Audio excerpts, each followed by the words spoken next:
The special meeting for Camp Hill Borough Council. I'm going to do a quick call to order. Bonnie Benz, Here. Richard Guerin, Alyssa Packer, Here. Carl Schultz, Here. Aaron Broman, Zach Williard. Here. Okay, so to begin the discussion on the DCNR Rivers Conservation Grant, I'm going to turn this over to Mike Hess of HRG. Thank you. The purpose of the meeting tonight is to get input from the public on a grant application that we're considering filing that would be used to fund improvements to the trail in Seabrook Park between the pool parking lot and the existing informal parking lot off of Creek Road. The Stormwater Authority has been considering improvements to the stream there for some time in association with their MS4 permit. And is currently budgeted to do a stream restoration project through that same corridor sometime before the permit ends in 2023. We recognize that the existing trail running through that corridor is most likely going to be the access route that the contractor for the stream restoration job would use in order to get their equipment in and out of that area. And in doing so, they would probably disturb the trail and have to restore it when they're done. We thought that there might be an opportunity to not just put the trail back how it is at the completion of the stream restoration job, but to make it better. And we became aware of the grant program that I'll invite my colleague Lauren Zumbrun to talk about here a little bit later through DCNR that targets projects that have sort of a recreational component and a rivers and waterways and water quality component. And we thought that this might be a really great fit. So with that, I'm going to share my screen here. We have an exhibit that I'd like to display and sort of talk through the project from top to bottom and highlight the different improvements that we would be looking to fund with this DCNR grant. Can everyone see my screen? Yep. All right, I'll start here on the upstream end, which is the southern end. And I think everyone knows where the pool is in the football stadium. So that's where we are. The first improvement that we would do on the upstream end is to restripe and probably repave 2 parking spaces to make them ADA compatible. And that's where the trail would end, would be right at those 2 parking spaces. From there, the trail would loop around. We'd install a new crosswalk across the park driveway and come down along parallel to 25th Street, skirting an area of wetlands here that I'm circling with my cursor. And then from that point, we kind of dive down into the woods on about the same alignment that the current trail has. After we go through a wooded area, we come to the detention basin, which currently the trail crosses the berm of the detention basin to get across the outlet pipe. And we would stay on that alignment through here. As we get to the downstream end of the detention basin, the existing trail leaves and goes down a steep section. We would realign the trail there a little bit so that we can come down at a shallower grade. With the intent that we make the trail ADA accessible. From there, we would realign the existing connection to the other park trail and tie that in, then cross the stream at the same place where we currently cross the stream. Now we get into a stretch that is nice and flat and requires minimal grading in order to meet those ADA requirements. So we're really just looking to pave the trail through here. We do have one section that we may have to leave out if we can't get an easement from an adjoining property owner. We're pinched here between the stream and the property line. So if we want to widen the trail, we would have to get an easement from them, which we're currently attempting to get.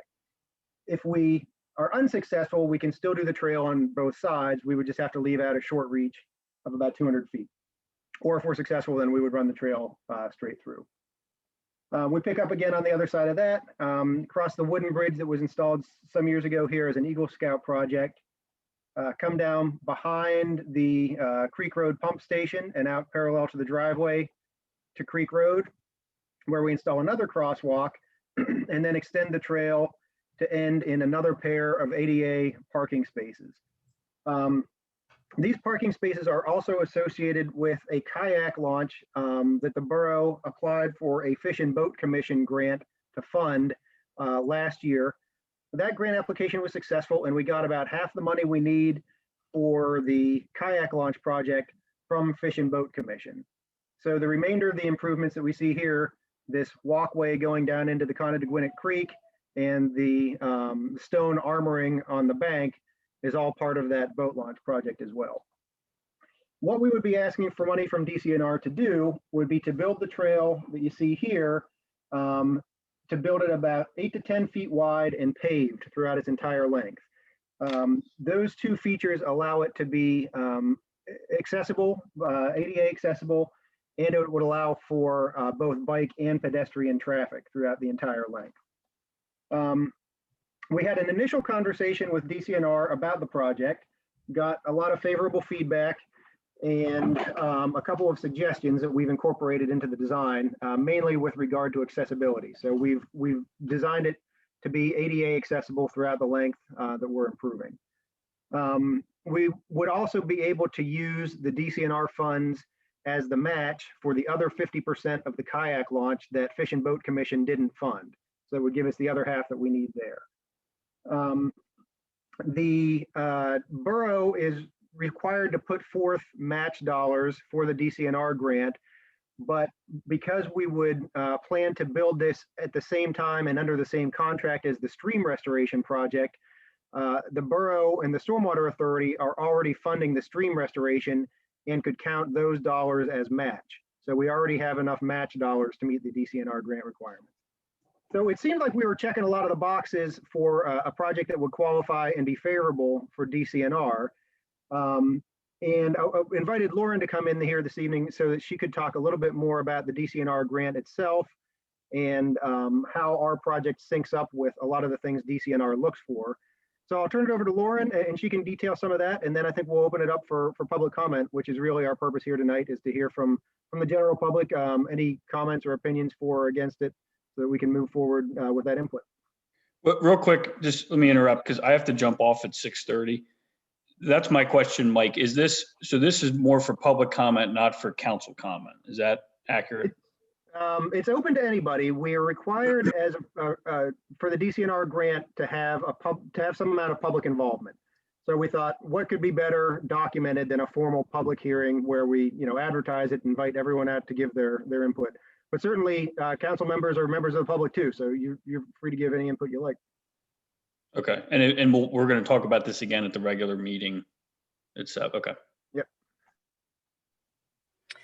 Well, thanks, Mike, and thanks for having me this evening. It's nice to see you all.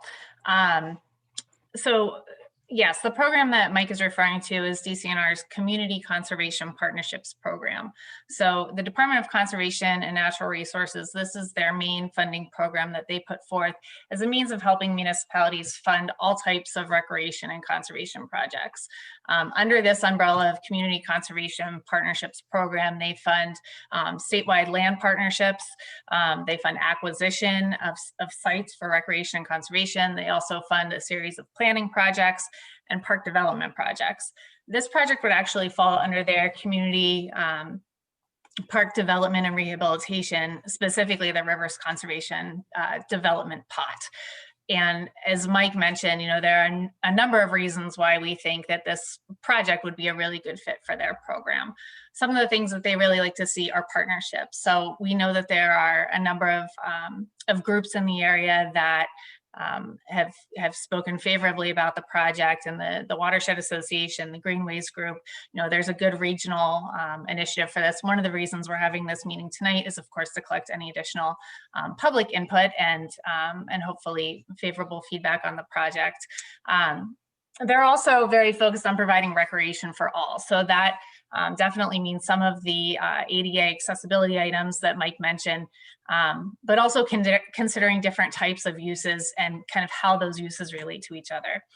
Being under the Rivers Conservation, you have the tie-in with the boat launch. You're also looking at the stream restoration, which leads towards green and sustainable practices, which is another one of their focus areas.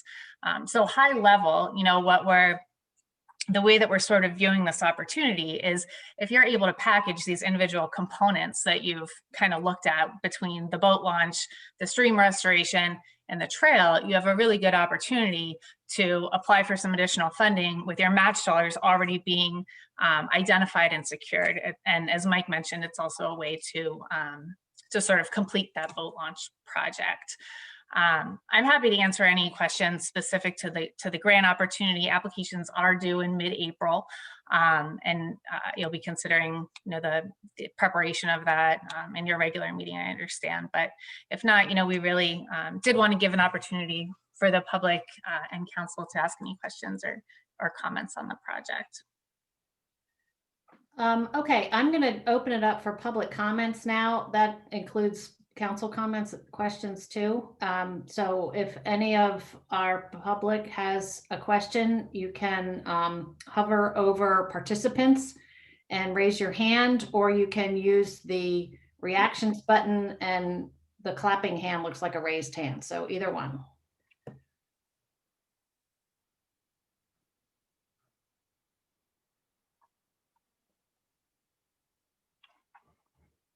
Zach, I know you had a thought about a concern. Yeah, I was just waiting to see if there's any public comment.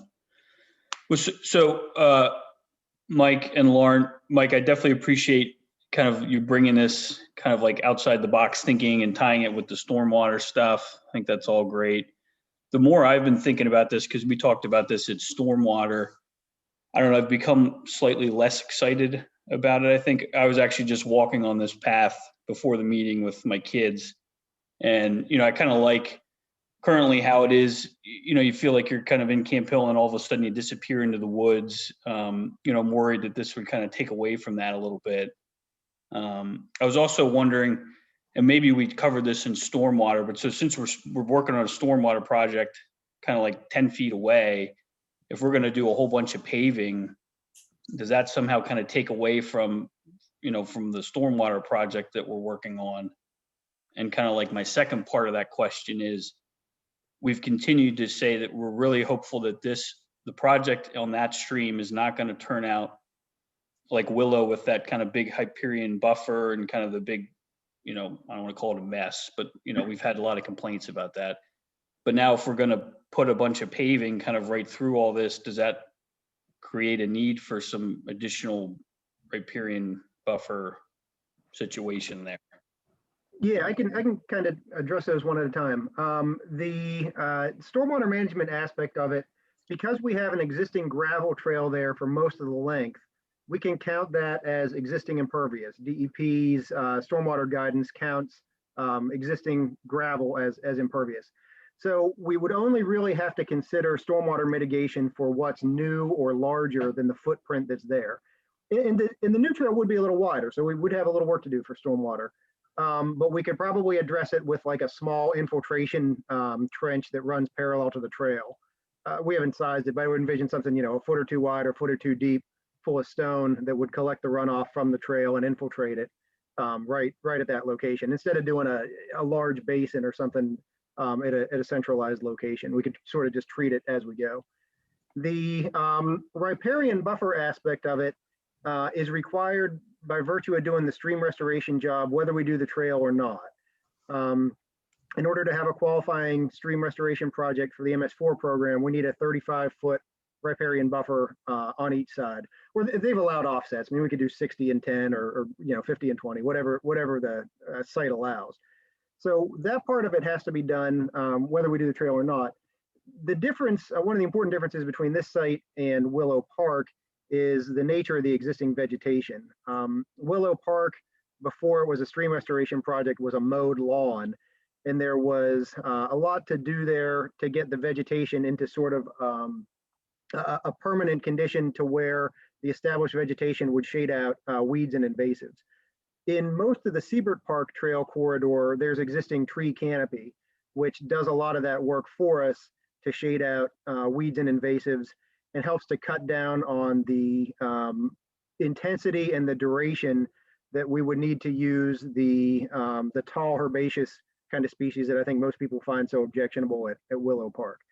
So there would be planting, certainly, that's a requirement of the permit, but I think we can do it in a way here that's less of an abrupt change than what people saw at Willow. Right.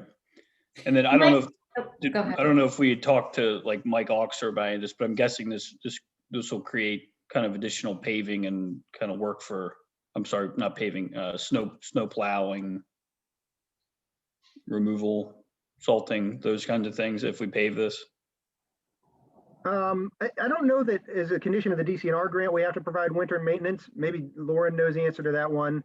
I get the impression there's no winter maintenance on the trail currently, on the gravel No. trail. I don't think so. Do we have to pave it? Could we put some kind of like harder gravel or bigger wood chips or something that's more pervious than pavement and more, and I'm with Zach, more nature looking than black pavement? Yeah, we could. It doesn't have to be pavement. It does have to be accessible, but there are aggregate surfaces that meet the accessibility standards. So to Okay, use, compacted stone dust or something along those lines. Okay. The width and the grade are the two things that would be important, but the surfacing material we could work with. okay. And Is I, Oh, go ahead. I'm sorry, I don't even know the dollar amount of the grant we're asking for. I feel like I should know that, but I don't. It's a good question. We estimate the cost of trails at about 225,000. The DCNR grant program accepts applications up to 250. So we're within that. And that Okay. 225 number includes the 30, which is the remaining match from Fish and Boat Commission on the kayak launch. Okay, I mean, I agree, it would be a great win if we could get the remainder of the kayak launch funded with it.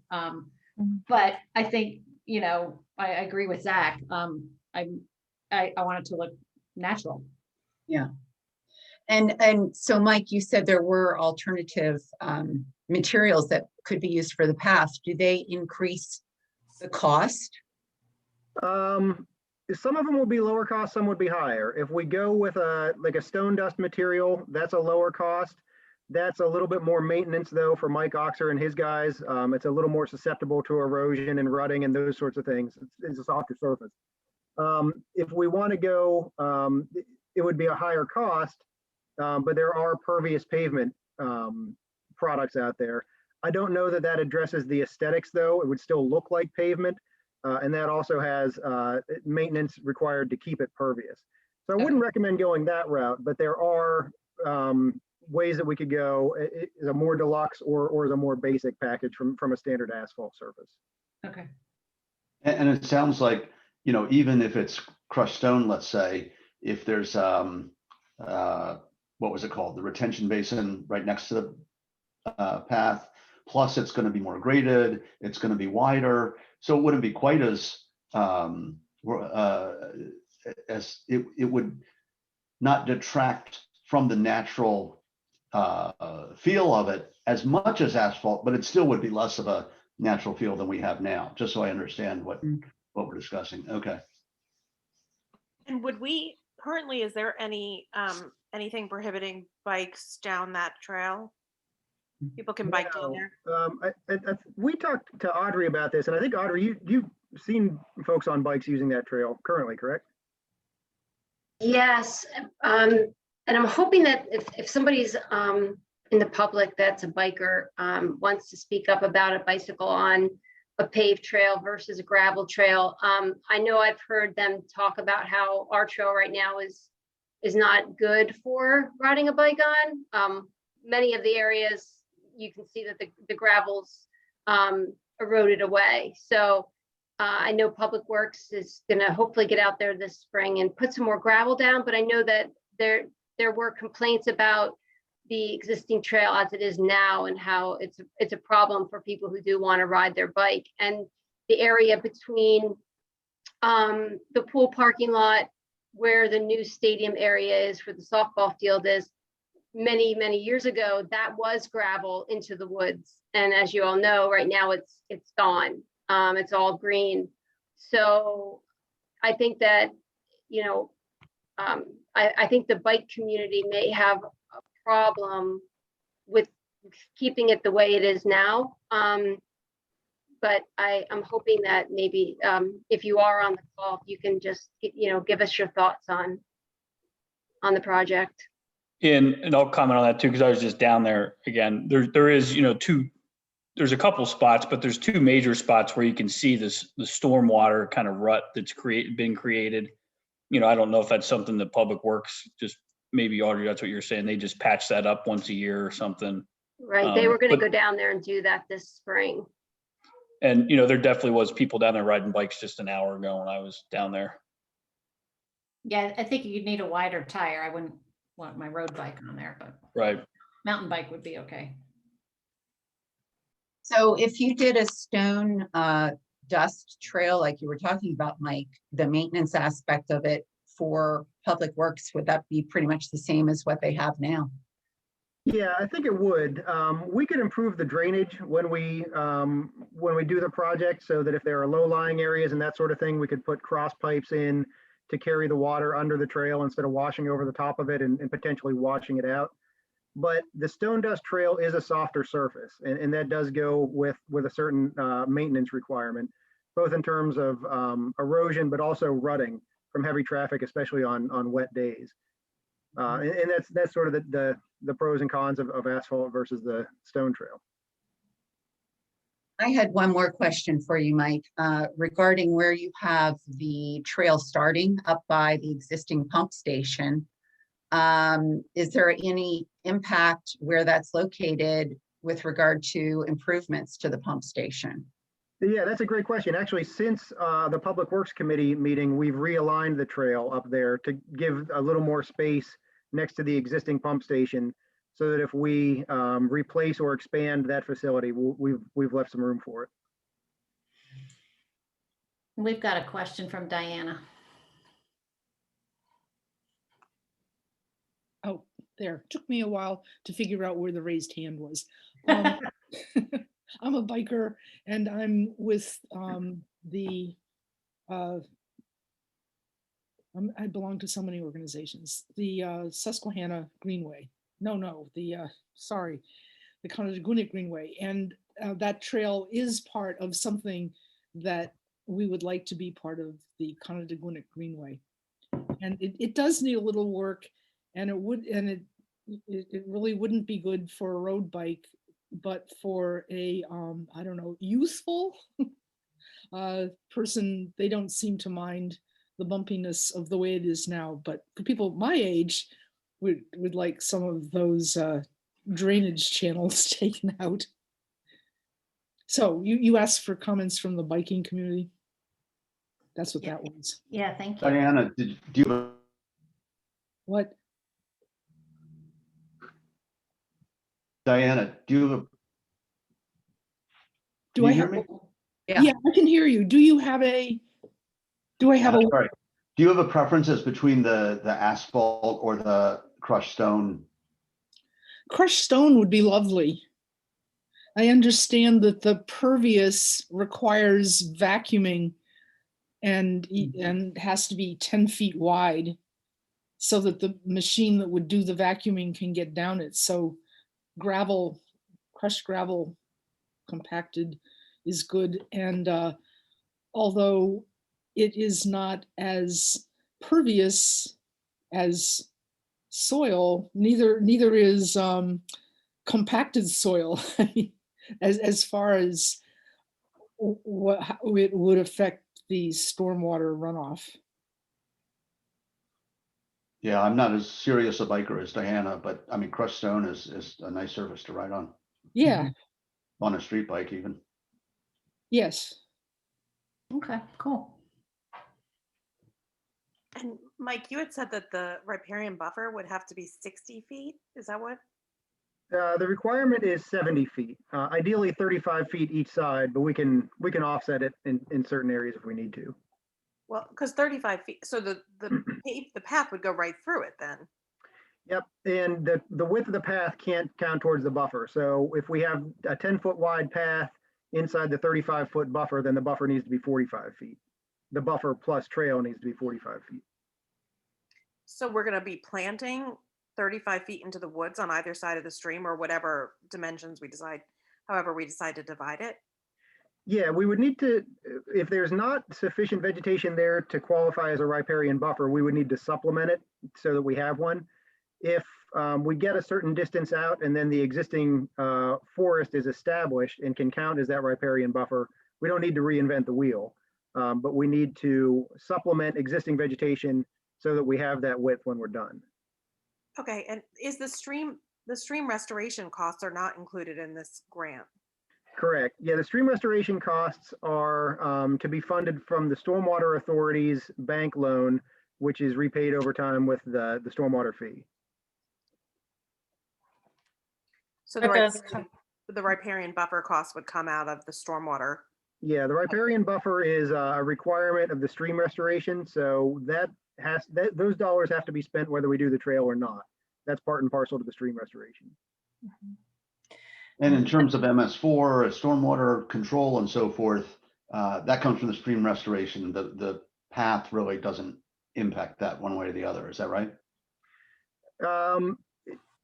If I understand your question correctly, the riparian buffer would come from the stream restoration. If we do something with the trail that adds impervious surface, then that's something that wouldn't be done strictly with the stream restoration. So that would have to be mitigated as part of the trail project. Okay, but the stream restoration project is the big impact in terms of MS4 and stormwater. Yeah.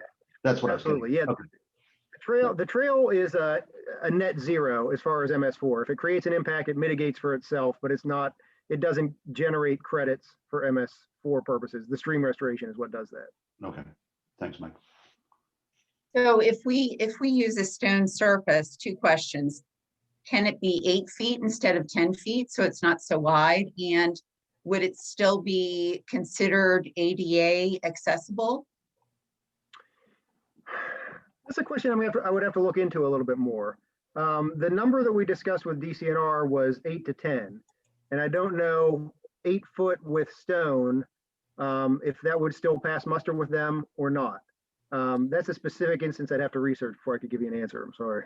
Yeah, they typically like to have enough trail width so that people are able to pass comfortably going in different directions. So if you have a family walking, someone has a stroller, someone has a dog coming the other direction, they want it to be sufficiently wide enough. I think the benefit of going from 8 to 10 is that if you need to have some light maintenance equipment that's going down there, or an emergency access vehicle, it provides you with a little bit more opportunity to do that. I can tell you that 8 foot wide would meet ADA for passing, but I'd have to check on the DCNR aspect. Okay. So really, the benefit of this grant is, number one, it will finish our kayak launch. It will extend an existing pathway and just improve the pathway. Yeah, that's correct. Okay. And what would the cost be if we restored it but did not do the crushed stone? Like, what would the cost be just to restore it? We have an allowance built into the stream restoration project. I think of about $80,000 or $100,000 to fix up the trail when they're done, and just kind of put it back how it is with no improvements.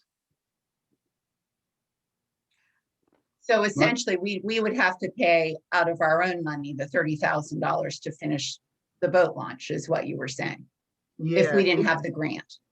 Yeah. Yes, and there would also have to be payment with borough funds from the Stormwater Authority to fix the trail up and get it back to its original state if we just did the stream restoration project with no trail component.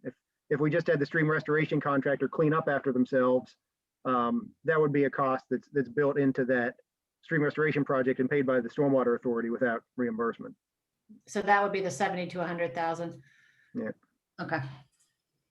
And two more questions. So what, in terms of maintenance for Public Works, what does this, like if we did crushed stone, does that increase the level of difficulty of maintenance for Public Works? Yeah, I would think so. Assuming that we're not going to plow snow either way, if, we would plow snow for asphalt, but not plow snow for crushed stone, then that would be a kind of a game changer. But if they're going to treat snow the same way with either surface, then the crushed stone would be more work to maintain. I mean, if they aren't plowing the trail at all.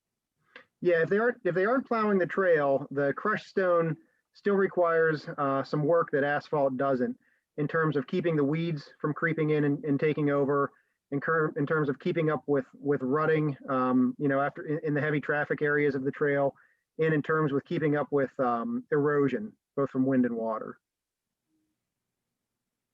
Mike, in order to apply for the grant, do we have to decide these questions? What material, what width, or can we just put in for a trail and decide the details later?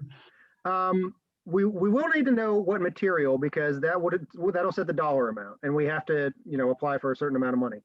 We could, with regard to the width, say 8 to 10 feet, whatever is allowable, and then after tonight's meeting, I'll figure out what's allowable, and if it's 8, we'll make it 8, and if it's 10, we'll make it 10. But the surface issue is kind of critical, since that has such a big impact on the price. Yeah, at the time of submission, we'll need to answer both of those questions.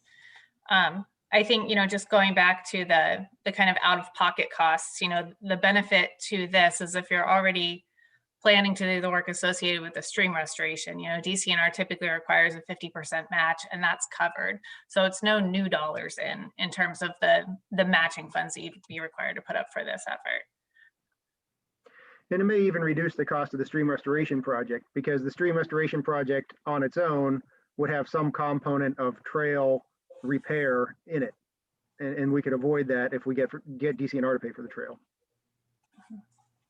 And one more question. So your fee, I know we'll be talking about that later, of $5,200, that cannot be included in the grant money that we receive? No. Not the application fee. Engineering dollars for the project, I believe, can. Is that correct, Lauren? Yeah, they usually allow up to like 15% is typical for engineering, but that would all be post-award. So any front-end application work would not be able to be reimbursed through the grant. Okay. Be interested in knowing what costs are for, like, you said the crushed stone isn't look that much different than asphalt. Like, what are options for surfaces that are, for pervious surfaces that are ADA compliant and more natural than crushed stone? I'm pretty certain that those are going to price us out of the grant, because if we're at 225 out of a maximum 250 grant with standard road mix, the prices only go up from there as we start to look at pervious pavement, or there's like mulch with binder and products like that on the market, but those are all more expensive than standard road mix asphalt. So I'm pretty sure that if we went one of those directions, we'd be over the 250 cap. Okay. And did we budget for the 30,000? Like, I thought we have budgeted for the 30,000 for the kayak launch, correct? I believe so. Like we have in our capital improvement. Mm-hmm. Okay. And does that include the 5,000 that the Lion Foundation was going to add to that boat launch? I don't think so. I know they are giving us 5,000. I don't know when we recognize that, but I think we just put the whole 30 in. Okay. Yeah, my understanding is that the 5,000 from the Lions Foundation is for educational signage along the stream, but not specifically for the hard infrastructure at the boat launch. Okay.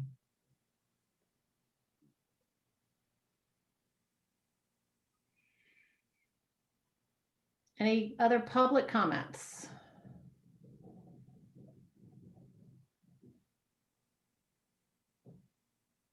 Any other council questions? Okay, well, we will chew on this, and then this will be item 2 on our agenda in about 25 minutes. All right, so we'll see you all at 7 o'clock. Are we on the same Zoom link at 7? Or did we have a different one? I think it's one. Yeah, it's different. Is You gotta it? Okay. sign off and sign on again.